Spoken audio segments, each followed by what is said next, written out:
All right, we're gonna tap enable. And now we're gonna go to Google Chrome. I'm gonna tap just once.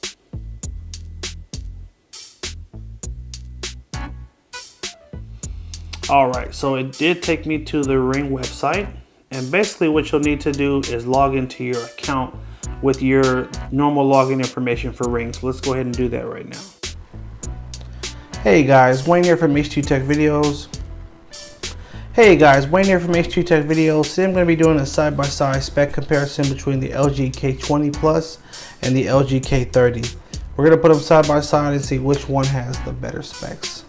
Starting with software, K30 does have 7.1 Nougat, which is a slightly newer version of the K20, so it does take it in that category.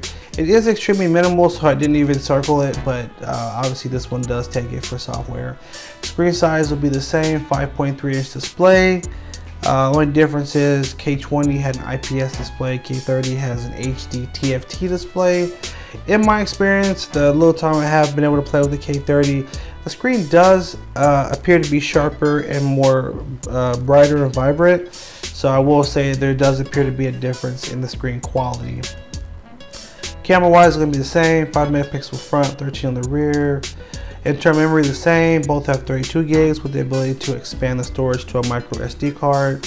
Battery, this is one of the big differences in these two phones. You get a 2880 milliamp battery versus 27, and the battery is not removable. So you cannot take the battery out of the K30. It is a unibody design that won't allow you to take the back off. So definitely keep that in mind. Processor, the same, octa-core 1.4 gigahertz. RAM, the same, 2 gigs. Extras, the same, fingerprint scanner and multitasking.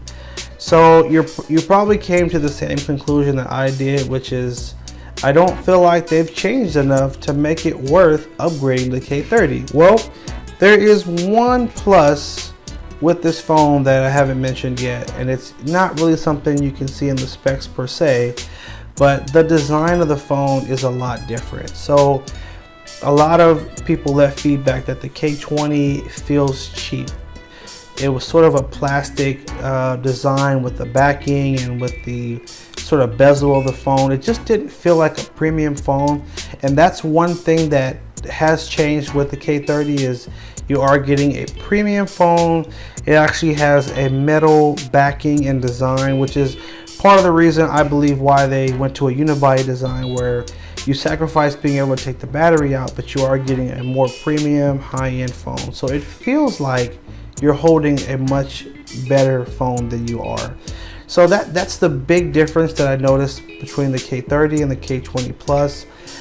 You have to ask yourself at that point, when we consider all these specs, is it worth it to make this upgrade knowing that you're just getting a slightly larger battery you can't take out, and other than that, everything else is really the same. In fact, this even shouldn't even be circled down here because it's the same thing.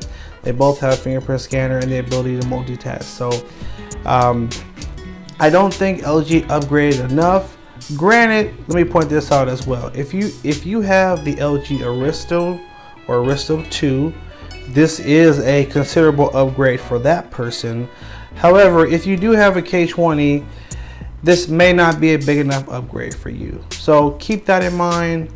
We always say here that our job is not to tell you what phone to get. Our job is to put the phone side by side and let you make your decision with the information we've given you.